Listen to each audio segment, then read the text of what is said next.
Just a If they revolver. shot you in the eye with a revolver, you wouldn't be talking to me right now. How do you know? Was most likely you'd be dead. That's what I thought too, man. I really don't know. After you're not going to believe this one. I can't believe it either. You're right. I've already heard the story. I can't believe it. Mm-hmm. And why would they come on Christmas Day? I don't know. I really don't know. Really don't know. Did they Hello အားလုံးပဲမင်္ဂလာပါဒီနေ့မှလည်းရီရဲ့ကဘာသမီးများဖြစ်ရမှန်အကြောင်းအရာများပြသပေးတဲ့ channel လေးကနေပြန်လည်ကြိုဆိုလိုက်ပါတယ်ဒီနေ့ရီလာပြပေးမယ့်အကြောင်းအရာလေးဆိုရင်အမေရိကတိုင်း Arizona ပြည်နယ် Phoenix မြို့မှာဖြစ်ပျက်ခဲ့တဲ့အမှုလေးပေါ့နော်ဒီအမှုတွေမှာဆိုလို့ရှိရင်ရဲတွေရဲ့စစ်ဆေးပေါ်ရောက်မှုတွေရဲ့နောက်ထပ်ထူးဆန်းတဲ့အကြောင်းအရာတွေလည်းအများကြီးပါတယ်ဒါကြောင့်မို့ဒီအမှုလေးကိုရီနီယာဒီနေ့မှရွေးချယ်လာခဲ့တာပေါ့နော်နောက်ထပ်တစ်ခုကဆိုရင်ဒီအမှုတွေမှာပါဝင်တဲ့အကြောင်းအရာအားလုံးကဆိုရင်ဖြစ်ရမှန်အကြောင်းအရာပေါ်အခြေခံထားပြီးတော့တည်င်းအနေနဲ့တင်ဆက်ပေးတာဖြစ်ပြီးမိသူတို့တယောက်ကမှထိခိုက်စေခြင်းအကြမ်းဖက်အားပေးခြင်းလုံးဝမရှိဘူးဆိုတဲ့အကြောင်းအရာလေးကိုအရင်ပြောရှင်းပါတယ်ဒီအကြောင်းအရာလေးကိုစိတ်ဝင်စားရင်ရီနဲ့တူတူဆက်လက်နားထောင်သွားပါလို့ပြောရှင်းပါတယ်အဲ့တော့ဒီအကြောင်းအရာကိုပြောမယ်ဆိုရင်အရင်ဦးဆုံး Ryan Waller ဆိုတဲ့အမျိုးသားနဲ့မိတ်ဆက်ပေးမယ်ပေါ့နော်သူကဆိုလို့ရှိရင်တရောတီးရတာကိုကြိုက်တယ်ဂီတာအဲ့လိုမျိုးတန်စင်တွေဖန်တီးရတယ်နားထောင်ရတာကိုယ်တိုင်လေ့ကျင့်ရတာအဲ့လိုမျိုးအရန်ကြိုက်တယ်နောက်ထပ်သူအကြိုက်ဆုံးတစ်ခုရှိတယ်အဲ့ဒါဆိုရင်တနက်ပစ်လေ့ကျင့်ရတာကိုသူအရန်နှစ်သက်တယ်ပေါ့နော်ပြီးလို့ရှိရင်သူ့မှာကောင်မလေးတယောက်ရှိတယ် Heather Cohen ဆိုတဲ့ကောင်မလေးသူကောင်မလေးကဆိုလို့ရှိရင်အခုလက်ရှိဥပဒေကြောင်းတက်နေတယ်ပြီးလို့ရှိရင်စိတ်ရင်ကောင်းပြီးတော့ဘေးပတ်ဝန်းကျင်ကူညီတတ်တယ်ပြီးရင်တိလေးတွေဒီတရိတ်ဆန်လေးတွေကိုရှစ်တတ်တဲ့ကောင်မလေးပေါ့နော်အဲ့လိုမျိုးကူညီစိတ်ရင်ကောင်းတဲ့ကောင်မလေးနဲ့ Ryan လိုမျိုးပြည့်စုံတယ်သူတို့နှစ်ယောက်ကအရန်နဲ့မှကိုအဆင်ပြေတယ်ဘာမှပြဿနာမရှိဘူးပြီးလို့ရှိရင်နောက်ထပ်တစ်ခုသူကအရင်အိမ်ဟာနေပြောင်းပြီးတော့အခုဒီ Phoenix မြို့ထဲမှာရှိတဲ့အိမ်အသစ်ကိုပြောင်းလာတာဆိုလို့ရှိရင်တစ်လကျော်လေးပဲရှိသေးတယ်သူတို့နှစ်ယောက်ကဆိုရင်ဘာပြဿနာမှမရှိဘူးဒီအိမ်မှာအဆင်ပြေနဲ့တယောက်နဲ့တယောက်ရှိခင်ပျော်ရွှင်ရွှင်ပဲနေထိုင်လာရင်းနဲ့ပေါ့နော်ပြဿနာဘယ်ကနေစလဲဆိုလို့ရှိရင်ဒီ2006ခုနှစ်ရဲ့ဒီဇင်ဘာလ25ရက်နေ့ခရစ်စမတ်နေ့အဲ့ဒီနေ့မှာဆိုရင်သူတို့နှစ်ယောက်ကဒီ Ryan တို့ရဲ့ဖခင်အဖေဖြစ်သူရဲ့အိမ်မှာထမင်းသွားစားမယ်ဆိုပြီးတော့ရှိန်ထားတာညနေခရစ်စမတ်ညအတူတူကုံဆုံးမယ်ဆိုပြီးတော့နှစ်ယောက်လုံးရှိန်ထားကြတယ်ဒါပေမဲ့လို့အဲ့ဒီနေ့ညမှာဆိုရင်သူတို့နှစ်ယောက်လုံးကအဖေဖြစ်သူရဲ့အိမ်ကိုရောက်မသွားတဲ့အချိန်မှာအဖေဖြစ်သူကလည်းအစားအသောက်တွေပြင်ဆင်ပြီးတော့ဒီသားနဲ့ရွှေမလေးလာမအောင်စောင့်နေတာစောင့်နေပေမဲ့လည်းနှစ်ယောက်လုံးရောက်မလာဘူးဖုန်းခေါ်တယ်ဘယ်သူမှဖုန်းမကိုင်ဘူးအဆက်သွယ်လို့ရတဲ့ဟာနဲ့သူတို့အကုန်လုံးဆက်သွယ်တယ်ပေါ့နော်ဒါပေမဲ့လုံးဝဘာမှအဆက်သွယ်ပြန်မရတဲ့အချိန်မှာသူတို့ကထူးဆန်းတာဒီနေ့ကဆိုအကုန်လုံးချိန်ထားပြီးပြီလာမယ်လို့လည်းအားလုံးပြောထားပြီးပြီဒါပေမဲ့လို့ရောက်မလာဘူးအဲ့ဒီအချိန်မှာဆက်သွယ်လို့လည်းမရဘူးဆိုတော့နောက်ဆုံး Ryan ရဲ့အဖေနဲ့အမေကဆိုရင်စိတ်ပူပြီးတော့သူ့ရဲ့သားအိမ်ကိုလိုက်သွားတဲ့အချိန်အိမ်ရောက်တဲ့အချိန်မှာဆိုရင်သူကတကားခောက်တယ်အမျိုးမျိုးစူးစမ်းပြီးတော့ခေါ်တယ်ဖုန်းခေါ်တယ်ဒီလိုမျိုးဘဲတီးလုံးလေးနှိပ်တယ်ဒါပေမဲ့လို့လည်းဘယ်သူမှတကားကိုလာမဖွင့်တဲ့အချိန်မှာသူတို့စိတ်အရန်စိတ်ပူတာတွေเนาะဘယ်လိုလုပ်ရမလဲမသိဘူးနောက်ဆုံးသူတို့ကရဲခေါ်ခဲ့တယ်အဲ့မှာတာဝန်ရှိသူတွေရောက်လာတဲ့အချိန်ဆိုရင်တာဝန်ရှိသူတွေကလည်းတကားကိုကြမ်းဒုံခောက်တယ်ခေါ်တယ်ကြက်အတန်မြင့်ပြီးတော့ခေါ်တယ်ဒါပေမဲ့ဘယ်လိုပဲခေါ်အိမ်ထဲမှာဘာအတန်မှမပေးသလိုဘယ်သူမှလည်းတကားလာမဖွင့်ဘူးအဲ့ဒီအချိန်မှာဆိုရင်တာဝန်ရှိသူတွေကဒီအိမ်ရဲ့ပတ်လေနည်းပါလှည့်ကြည့်တာပေါ့နော်ပြီးလို့ရှိရင်သူတို့ရဲ့အိမ်ပဒင်းပေါက်ကဆိုမျိုးအကြောင်းလေးနဲ့နည်းနည်းမြင်လို့ရတယ်အဲ့လိုမျိုးနေရာနေပြီးတော့သူတို့ဓာတ်မီနဲ့ထိုးကြည့်တာပေါ့နော်အိမ်ထဲမှာလူရှိနေလားမရှိဘူးလားရအောင်သူတို့ထိုးကြည့်တဲ့အချိန်မှာဆိုလို့ရှိရင်ဆိုဖာတစ်ခုပေါ်မှာလူအိတ်နေတဲ့ပုံစံအနေထားတွေ့တာအပြင်ကနေပြီးတော့လေနော်နည်းနည်းလေးပဲတဲကွဲတော့မမြင်ရဘူးအဲ့လိုမျိုးအနေထားတွေ့တဲ့အချိန်မှာဆိုရဲတွေကတေချာတယ်လူရှိနေတာသူကအိတ်နေတဲ့ပုံစံအနေထားတိလားအဲ့လိုနဲ့ပဲရဲတွေလည်းလူရှိတဲ့တေချာပြီဆိုပြီးတော့အိမ်ရှိတကားမယူပြန်လာပြီးတော့သူတို့ကဒီတကားကိုဖြတ်ပြီးတော့ဝင်မယ်ဆိုတဲ့ပုံစံမျိုးလုပ်တဲ့အချိန်မှာဆိုရင်အိမ်ထဲကနေပြီးတော့တကားဖွင့်လာတဲ့သူကဆိုရင်တခြားသူမဟုတ်ဘူး Ryan ဖွင့်ပြီးတော့ပေါ့နော်ကြောင်းနဲ့ဘယ်လိုလဲပေါ့နော်ဘာကိစ္စရှိလို့လဲဘာဖြစ်နေရလဲအဲ့လိုမျိုးပုံစံပေါ့နော်ဘာဖြစ်ပြက်နေတာလဲကြောင်းတောင်ပုံစံနဲ့မိတာပြီးလို့ရှိလို့ရှင်သူ့ရဲ့မျက်နှာမှာဆိုရင်ညိုကွက်တွေပေါ့နော်အဲ့လိုမျိုးဖြစ်နေတာအဲ့မှာရဲတွေကလည်းဒီ Ryan ရဲ့မျက်နှာကိုကြည့်လိုက်တဲ့အချိန်မှာဆိုဟာဒါကတော့တခုပဲဆိုပြီးတော့သူတို့တွေရှက်ရှင်ပဲဒီ Ryan ကိုဖယ်ပြီးတော့အိမ်ထဲဝင်သွားတာဒီကောင်မလေးဖြစ်သူတခုများဖြစ်မလားဆိုတဲ့သူတို့ရဲ့စိတ်ထဲမှာရဲဆိုတဲ့အတိုင်းပဲเนาะသူတို့စိတ်ထဲမှာထင်တဲ့အတိုင်းအိမ်ထဲကိုပြေးဝင်ပြီးတော့ကြည့်လိုက်တဲ့အချိန်မှာဆိုရင်အခုနကတော့ဆူဖာပေါ်မှာအိတ်နေတယ်ဆိုတဲ့အရာကိုသူတို့နှမ်းမြင်တယ်မလား အဲ့ဒါဟာတခြားသူမဟုတ်ဘူး Ryan ရဲ့ရှစ်သူကောင်းမလေးဟဲ့တာသူကအဲ့ဒီဆိုဖာပေါ်မှာခေါင်းကိုတနက်အပြစ်ခံရပြီးတော့တေဆုံးနေတာသွေးတွေပြန့်ကျဲပြီးတော့အဲ့မှာရဲတွေကလည်းရှက်ရှင်ပဲပြန်ထွက်လာပြီးတော့ဒီကြောင်တောင်ဖြစ်နေတဲ့ Ryan ကိုရှက်ရှင်ပဲသူတို့လက်ထိတ်ခတ်ပြီးတော့သူတို့ရဲ့ကားရဲကားရဲ့အနောက်ခံမှာတွားထားလိုက်တယ်ပြီးတော့သူတို့တွေဒီအိမ်ထဲကိုပြန်ဝင်ပြီးတော့စစ်စေးမှုတွေလောက်တာပေါ့နော်တက်သေးတွေပါနေစစ်စေးရှက်တွေယူလာအဲ့ဒီအချိန်မှာဆိုရင်ဒီ Ryan ရဲ့အဖေနဲ့အမေကအိမ်ထဲကိုမဝင်ရသူအပြင်မှာပဲပြီးလို့ရှိရင်ဒီ Ryan သူတို့တာဖြစ်သူကိုရဲတွေဖမ်းတဲ့အချိန်မှာဆိုကြောင်တောင်ဖြစ်နေတာပေါ့နော်သူတို့တာကိုဘာဖြစ်လို့ဖမ်းတာလဲဘာပြဿနာရှိလဲအဲ့လိုပုံစံမျိုးနဲ့ရဲတွေကသူတို့ဘာမှမပြောဘူးအဲ့မှာအိမ်ထဲကိုသွားစစ်တယ်အိမ်ထဲကိုလည်းသူတို့ဝင်ခွင့်မပေးဘူးသွားစစ်ပြီးတော့တက်သေးတွေစစ်ပြီးခဏအကြာကျတော့ဒီ Ryan ရဲ့အဖေနဲ့အမေသူတို့လာပြောတာပေါ့နော်အခုပေါ့နော်နင်တို့ကအိမ်ပြန်လို့ရပြီတဲ့ပြဿနာတစ်ခုခုရှိရင်ငါတို့နင်တို့အကြောင်းကြားမယ်အဲ့လိုမျိုးပဲပြောတာဘာမှမပြောဘူးအဲ့မှာ Ryan ရဲ့အဖေနဲ့အမေကလည်းနားမလည်ဘူးကြောင်တောင်နဲ့ပေါ့နော်အိမ်ပြန်သွားရတာရဲတွေကလည်းဒီ Ryan တို့ရဲ့အိမ်တွေကိုထပ်ပြီးတော့စစ်ဆေးမှုတွေလုပ်နေတယ်စစ်ဆေးမှုလုပ်တာဆိုရင်သူတို့ဒီ Ryan တို့အိမ်ကိုဆက်ဆက်ရောက်တာ12နာရီကြော်လောက်မှာပေါ့နော်ပြီးလို့ရှိရင် Ryan ကိုအဲ့ဒီတကားနားလေးကနေဖမ်းဆီးပြီးတော့ကားရဲ့အနောက်ခံမှာသွားထိလိုက်တာဆိုရင်12နာရီ1နာရီလောက်ရှိပြီအဲ့မှာသူတို့စစ်ဆေးနေလိုက်တာ25ရက်နေ့အဲ့ဒီအချိန်ညောင်းမှာ26ရက်နေ့မနက်9နာရီအချိန်ကြာမှသူတို့က Ryan ကိုကားအဲ့ဒီအနောက်ခံနေထည့်တာမလားအဲ့လိုပဲရဲကားနဲ့မောင်းပြီးတော့သူတို့ရဲစခန်းမှာသွားရောက်စစ်ဆေးမှုတွေလုပ်တာအဲ့လိုမျိုးစစ်ဆေးမှုလုပ်တဲ့အချိန်မှာဆိုရင်ရဲစခန်းမှာ audio record တွေယူထားရမလားအဲ့လိုမျိုးအနေရာမှာမြင်ရတဲ့ပုံစံအနေထားပေါ့နော် Ryan ရဲ့ပုံစံဘာမှနားမလဲသူကြောင်တောင်ပုံစံနဲ့ဘယ်ဟာမှလည်းဘာမှမသိသလိုပုံစံနဲ့ပေါ့နော်ဒီအစနာရဲတွေဖမ်းတဲ့အချိန်မှာဆိုရင်သူဘာမှလည်းမယုံကံဘူးဒီတိုင်းပဲငုံကြောင်တောင်အဲ့လိုပုံစံကြီးဖြစ်နေတာပြီးတော့အဲ့ထက်ထူးဆန်းတာသူဒီလိုမျိုးစစ်စေးအခန်းထဲကိုရောက်သွားပြီဆိုတဲ့အချိန်မှာသူကချက်ရှင်ပဲဒီထိုင်ကုန်သူ့ထိုင်ကုန်ထိုင်နေရပေးထားမလားအဲ့ထိုင်ကုန်ကဒီငုတ်တုတ်ကြီးပဲသွားထိုင်နေထိုင်ပြီးတဲ့အချိန်မှာဆိုရင်အဲ့ဒီထိုင်ကုန်မှာဆိုရင်သူမျိုးလက်ထိတ်လို့ပြောရမလားအဲ့လိုလက်ထိတ်ခတ်တဲ့ဟာရှိတယ်ဒီမျိုးအသင့်ထားတာဒါကိုရဲတွေကသူ့ဝစ်လို့လည်းမပြောသူ့လည်းသွားမခတ်ဘူးအဲ့ဒါကိုသူကလေကြောင်တောင်နဲ့ဒီရဲ့အဲ့ဒီလက်ထိတ်ကြိုယူပြီးတော့သူ့ရဲ့လက်ကြိုသူ့ကသူစွတ်တာစွတ်ပြီးတဲ့အချိန်မှာဆိုကြောင်တောင်ဖြစ်နေတာပေါ့နော်အဲ့ဒီအချိန်မှာဆိုရဲတွေကသူ့ကိုဘာမှမစစ်စေသေးဘူးသူ့ကြည့်နေတာအဲ့လိုနဲ့ပဲသူဒီလိုမျိုးလုပ်ပြီးတဲ့အချိန်မှာဆိုခဏဒီစပွဲပေါ်မှာဆိုစာရွက်တွေရှိရမလားစာရွက်ကိုမှသူကလေအဲ့ဒီစာရွက်ကိုယူလာပြီးတော့ဖတ်နေရပါတော့ခဏလောက်ကြာဖတ်တယ်ပြီးတော့အဲ့စာရွက်ကိုပြန်ထားလိုက်တယ်တကယ်တမ်းကပေါ့နော်အဲ့ဒီစာရွက်မှာဘာစာမှမရှိဘူးလုံးဝစာရွက်အပြောင်လိုက်ကြီးဒါပေမဲ့လို့ तू ဖတ်ပြီးတော့ဘာကိုဖတ်လဲတော့မသိဘူးဖတ်ပြီးတဲ့အချိန်မှာအဲ့လိုမျိုးပဲပြန်ထွားခဏကျတော့ဒီ तू ထိုင်နေတဲ့ထိုင်ကွာနေပြီးထပြီးတော့သွားမလို့အဲ့လိုပုံစံမျိုးလောက်တာအဲ့ပြီးတော့ပြန်ကြည့်တဲ့အချိန်မှာဆိုရင် तू ကအစနာမှာလက်ထိတ်ကိုသူ့ဘက် तू စွတ်ထားတယ်เนาะအဲ့ဒါကြီးနဲ့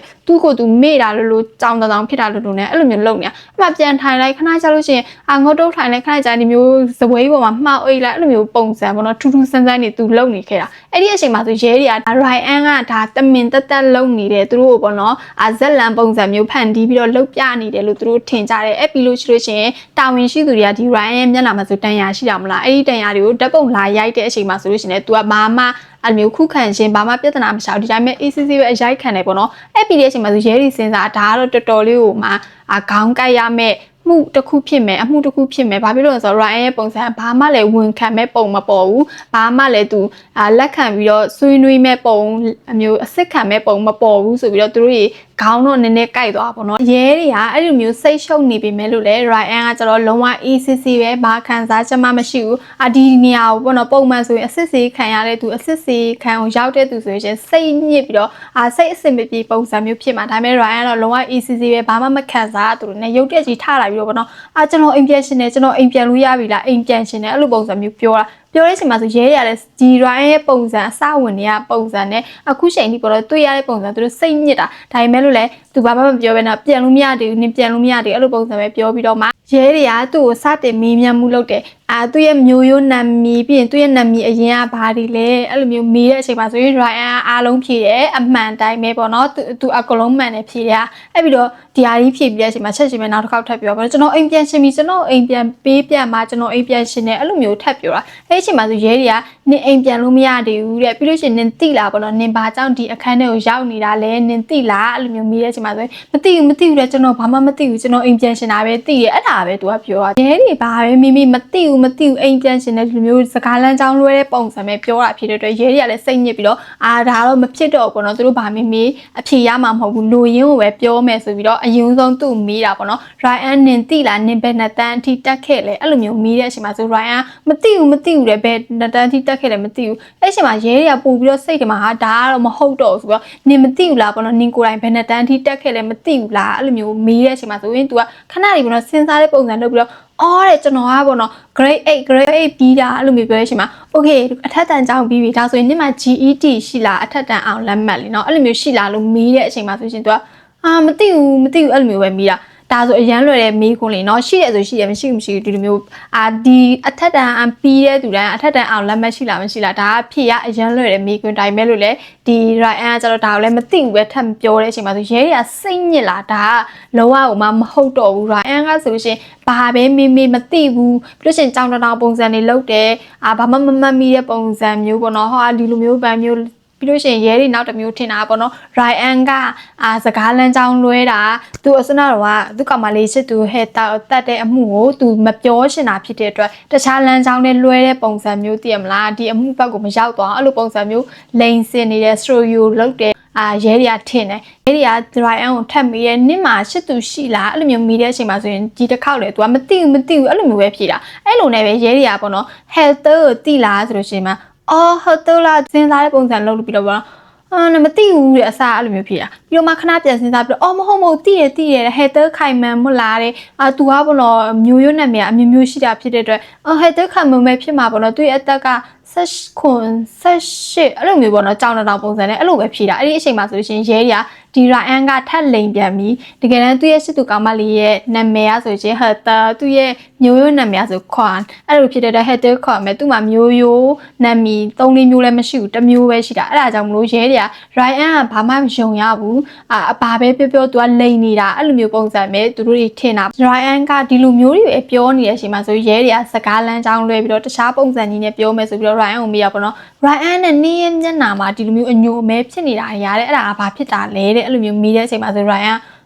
မသိဘူးတဲ့ကျွန်တော်တို့တရားကလာလောက်တာနေမှာ Heather နေမှာတဲ့သူလောက်တာနေမှာအဲ့လိုမျိုးပုံစံမျိုးသူကပြောတာအဲ့လိုပြောတဲ့အချိန်မှာဆိုရဲတွေကပြောပါတော့ okay အဲ့ဆိုရင် Heather ကနင့်ကိုဘာဖြစ်လို့ဒီလိုမျိုးလောက်တာလဲလို့မေးတဲ့အချိန်မှာဆိုရင်မသိဘူးတဲ့ကျွန်တော်မသိဘူးအဲ့လိုမျိုးပဲပြောတာအဲ့မှာရဲတွေကပေါ့နော်တေချာသွားပြီသူတို့ကောက်ချက်ရှာလိုက်ပြီပေါ့နော်တကယ်လို့ဒါ Heather ကဒါဒီလိုမျိုးလောက်တယ်ဆိုလို့ရှိရင် Heather ကအရင်ဆုံးသူတို့ညောင်ရန်ဖြစ်ပြီးတော့ Heather ကဒီ Ryan ကိုဒီမျိုးနာကျင်ထိခိုက်မှုရအောင်လုပ်လိုက်တယ်အဲ့ဒီအချိန်မှာ Ryan ကစိတ်တူပြီးတော့ Heather ကိုတနက်နဲ့ပစ်လိုက်တယ်လို့သူတို့ကကောက်ချက်ချတာအဲ့လိုမျိုးဖြစ်တဲ့အတွက်ပေါ့နော်ဒီ Ryan ကိုပြောပါတော့ Ryan နဲ့အဲ့ဒါဆိုရှင်နင်တနက်3လားပေါ့နော်နင် Heather ကိုပြစ်လိုက်တဲ့တနက်ဘယ်မှာလဲအဲ့လိုမျိုးတွေမီးတဲ့ PR မျိုးပေးတာနင်တနက်ကိုဘယ်မှာတောက်ဖွက်ထားရလဲနင်ဆေးချထားမလားအရက်တွေတောက်ထားလားအမျိုးပြောတယ်ဒါပေမဲ့လို့ Ryan ကဘာမီးမသိဘူး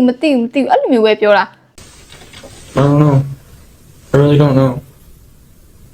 Really don't know. အဲ့ဒီလိုမျိုးပဲရဲတွေ PR မျိုးပေးတဲ့အချိန်မှာကျတော့ခဏကြာတော့စကားပြန်ပြောတမျိုးပြောပါတော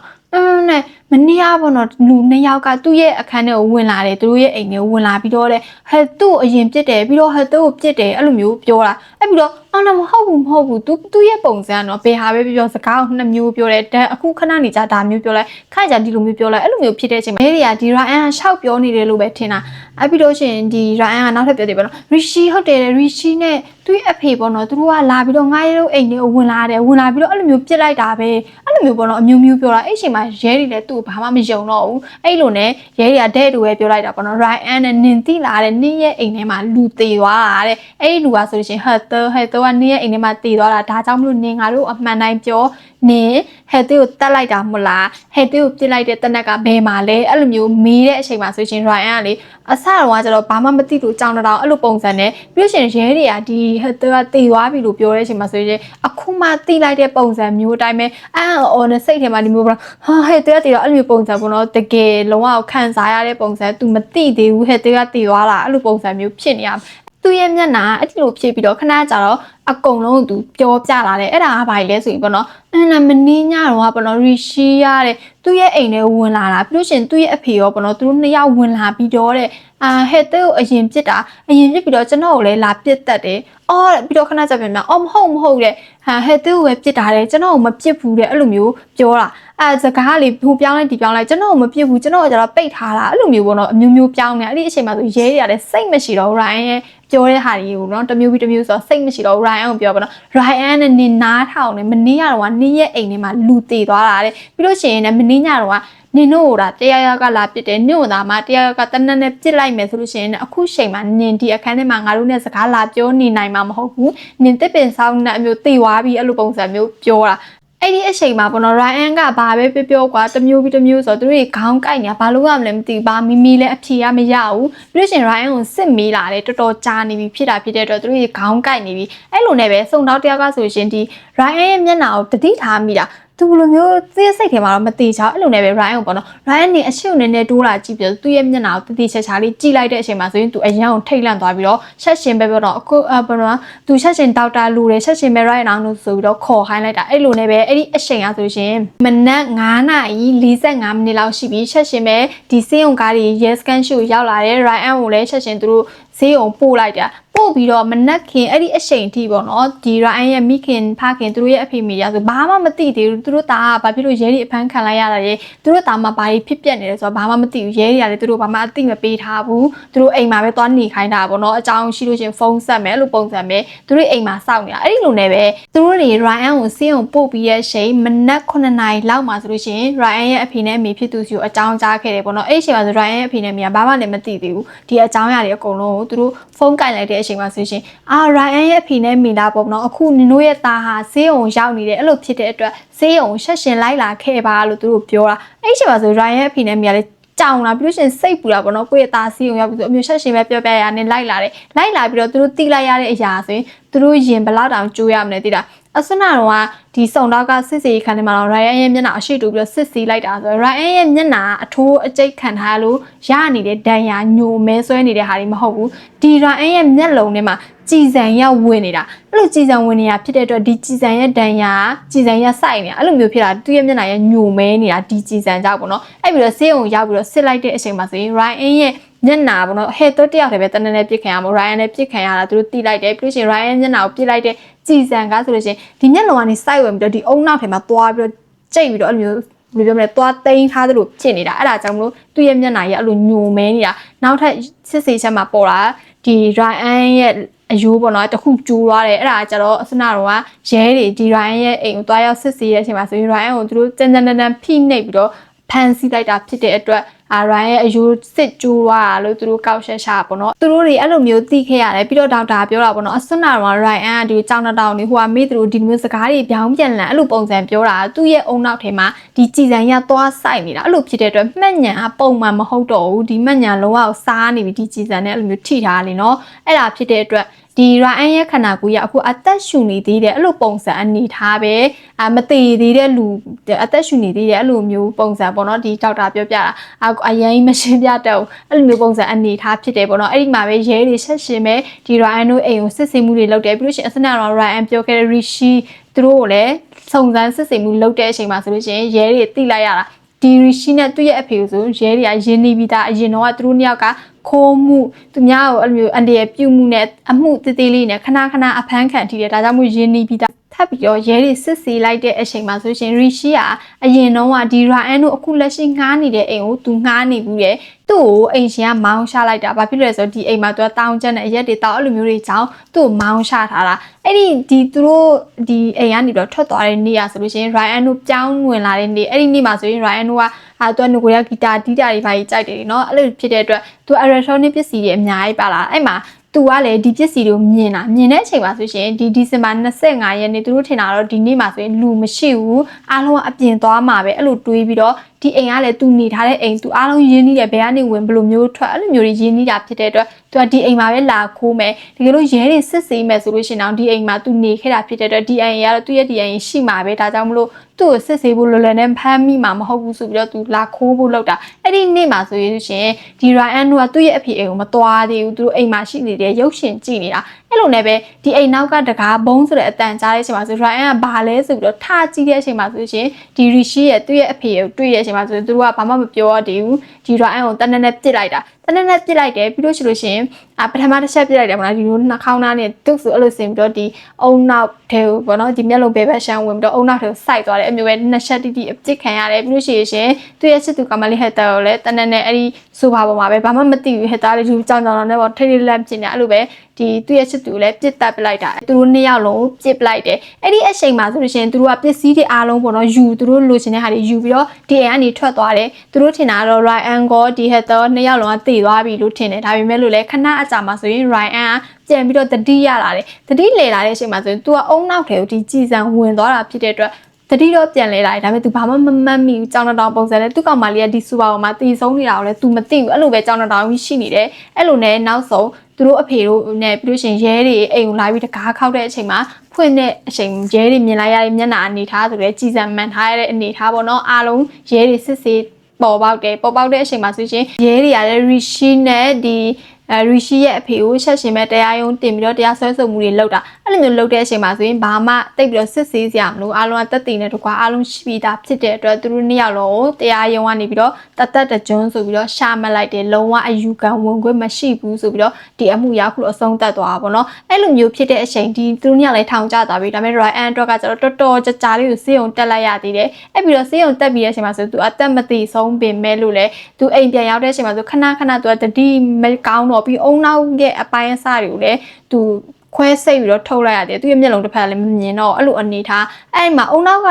အပိုင်းအစတွေလည်းသူခွဲစိတ်ထုတ်လိုက်တာမလားအဲ့ဒါအဖြစ်တဲ့အတွက်သူရဲ့မှတ်ညံအနေထားကလည်းမကောင်းဘူးခဏဟိုကမေ့တာမေ့ပြီးလို့ရှိရင်ခဏလည်းလဲကြတယ်လဲကြတဲ့အချိန်မှာဆိုရှင်မျက်နှာကိုသွားရိုက်မိတာလေဒီလိုမျိုးရိုက်မိဟိုလိုမျိုးရိုက်မိပေါ့နော်ရုပ်တက်ကြီးဆိုဘုံဆိုတယ်နော်ဘယ်သူမှအနီးနားမှာလည်းတစ်ချိန်လုံး24နာရီမရှိနိုင်ဘူးဆိုတော့တခါဆိုလို့ရှိရင်အဲ့လိုမျိုးလဲကြပြီးတော့ပေါ့နော်ရှုပ်လိုက်တာတော်တော်များများလေးကိုရှုပ်လိုက်ရသေးရဲ့လဲကြပြီးတော့ဒီမျက်နှာနဲ့ရိုက်မိတာဖြစ်တဲ့အတွက်လေနော်သူရဲ့ဘဝအရန်မှာခက်ခဲရသေးလားအလုံးဆိုလဲရှာလို့မရအောင်ဘာမှဟိုမှာသူအမျိုးလုံနိုင်တဲ့အနေထားမဟုတ်တော့လူမမာပုံစံနဲ့ပဲနေရတာအဲ့နောက်ပိုင်းမှာဆိုရှင်ဒီ Ryan ရဲ့မိဘတွေကရဲတွေကိုသူတို့တရားစွဲခဲ့သေးတယ်ရဲတွေကပေါ့နော် Ryan ကိုဆက်ရှင်တိတိကျကျမစစ်ဆေးဘူးပြီးလို့ရှိရင်ရဲတွေဆက်ဆောက်အောင် Ryan ကိုတွေးတဲ့အချိန်မှာသူတို့ဆက်ရှင်ဖမ်းပြီးတော့ဒီကားထဲမှာသွားထည့်ထားအဲ့လိုဖြစ်တဲ့အတွက် Ryan ဟိုဒါအဲ့ဒီအချိန်တော့စောစောစီးစီးရဲတွေရဲ့ပို့ဆောင်မှုနဲ့ဆေးရုံရောက်ခဲ့လို့ရှိရင်အခုချိန်မှာသူတို့သားဖြစ်သူကဒီလောက်ထိခံစားရမှာမဟုတ်ဘူးပြီးလို့ရှိရင်နောက်တစ်ခုကတရက်ခံပဲဖြစ်ဖြစ်ကျူးလွန်သူပဲဖြစ်ဘသူပဲဖြစ်ဖြစ်ပေါ့နော်အယုံဆုံးစစ်ဆေးမှုမခံခင်ဆေးရုံမှာဒဏ်ရာရနေသွားပြီးတော့ကုသမှုကယူရမှာဒီလိုမျိုးကြီးဒဏ်ရာရနေတဲ့သူတယောက်ကိုအကြာကြီးပဲကားနောက်ခန်းထဲမှာထားတယ်ပြီးရင်သူတို့ဆေးရုံမပို့ဘဲနဲ့စစ်ဆေးခေါင်းခေါ်သွားအဲ့လိုမျိုးဖြစ်တဲ့အတွက်သူသားကဒီလိုမျိုးထိခိုက်မှုတွေပို့ပြီးတော့ရခဲ့တာလို့သူတို့တွေတရားစွဲဆိုမှုတွေလုပ်ခဲ့တယ်ဒါပေမဲ့လို့လည်းနောက်ပိုင်းဒီတရားစွဲဆိုမှုကပြန်ပြီးတော့ရုပ်သိမ်းလိုက်တာလားဘယ်လိုလားမသိဘူးထပ်ပြီးတော့မလုပ်ဖြစ်ခဲ့တော့ဘာဖြစ်လို့လဲဆိုတော့တကယ်လို့ရှုံးခဲ့လို့ရှိလို့ရှင်လဲဒါကသူတို့ရော်ကြီးပြရမယ်နော်အမေရိကမှာဆိုရှင်တရားစွဲဆိုမှုလုပ်တဲ့အချိန်နှစ်ယောက်ဆွဲဆိုမှုလုပ်တယ်မလားဒီတယောက်ကဆွဲဆိုလိုက်လို့ဒီတယောက်ကတရားခွင့်မှာရှုံးသွားတယ်ဆိုရင်ဒီဘက်တယောက်ကကုန်ကြစေးအားလုံးကိုတာဝန်ယူပေးရတယ်အဲ့လိုမျိုးအနေထားရိုင်နူမိဘကလည်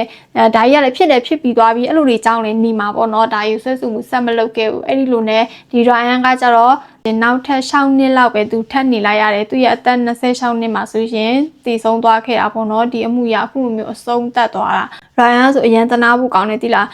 သူကိုယ်တိုင်လည်းဒီလိုမျိုးအပြစ်ခံရတယ်ပြီးရင်သူ့ကောင်မလေးကလည်းတည်ဆုံးသွားတယ်နောက်ဆုံးသူ့ကိုလည်းဒီရဲ့စစ်စေးခိုင်းနေမှာနော်အကြာကြီးပဲစစ်စေးမှုတွေလုပ်တယ်ဖိအားတွေရဲတွေရဲ့အော်ငေါ့ရှင်ဖိအားပေးမှုတွေလည်းအရန်ခံခဲ့ရတာသူကိုယ်တိုင်ကဘာမှမသိဘူးဒီတနက်တန်ရအင်းနော်ဘယ်လောက်တောင်မှနာကျင်လိုက်မလဲဒီသူမိဘတွေပြောခဲ့သလိုပဲရိုင်ယန်ကိုစောစီစီပေါ့နော်သူတို့တွေ့ရှင်ဒဏ်ရာနဲ့ဖြစ်တဲ့အတွက်စီးအောင်ဆက်ရှင်ပို့လိုက်လို့ရှိရင်တကယ်ကျွန်တော်အမြင်မှာရောဒါရိုင်ယန်တက်ပို့ပြီးတော့ကောင်းသွားမလားပို့ပြီးတော့ဒ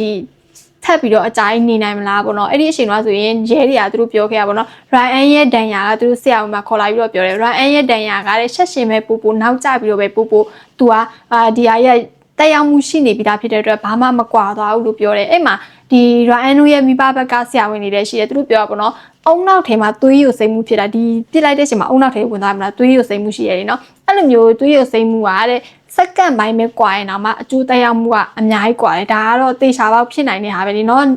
ခဏပဲကူဒီပဲကူလို့ပြောလို့မှမရတာဟုတ်တယ်မလားသွေးကြတယ်ဆိုရတဲ့ခဏရအောင်မှအခုပဲကူခဏပဲကူ အချိန်ကွာဟမှုအလျောက်သူကတက်ရောက်မှုရှိတယ်လို့ရည်ရတော့ထင်တယ်တကယ်လို့ Ryan သာစောစောစီးစီးပေါ့နော်တွားပြီးတော့ကုသမှုခံရမယ်ဆိုရင်ဒီထက်အကြိုင်မိသားစုနဲ့နေနိုင်အောင်မယ်လို့လည်းရည်ထင်တယ်ဒါပေမဲ့လို့တကယ်ချင်းလေးအမြင်ကတော့ဘယ်လိုလဲတော့မသိဘူးပေါ့နော်ပြီးလို့ရှင်ဒီအမှုကတကယ်စိတ်မကောင်းစရာကောင်းတယ်လို့မျိုးတနာတယ် Ryan ကိုပြီးလို့ရှင်ထူးလဲထူးဆန်းတယ်လို့ခံစားရတယ်ဒီလိုမျိုးလူတယောက်ကဒီတနက်ကြီးဒီလိုဝင်ပြီးတော့ပေါ့နော်မတက်ရက်ပြီးဘာမှမဖြစ်တယ်လို့မျိုးပုံစံနဲ့သူနေတာလीเนาะအဲ့ချိန်မှာစကြည့်လိုက်သူ့ရဲ့ပုံစံစစ်စီခိုင်းနေမှာဒီကလေးတယောက်လိုမျိုးတရားမှတ်ညံမိတဲ့အသိမိတဲ့ပုံစံမျိုး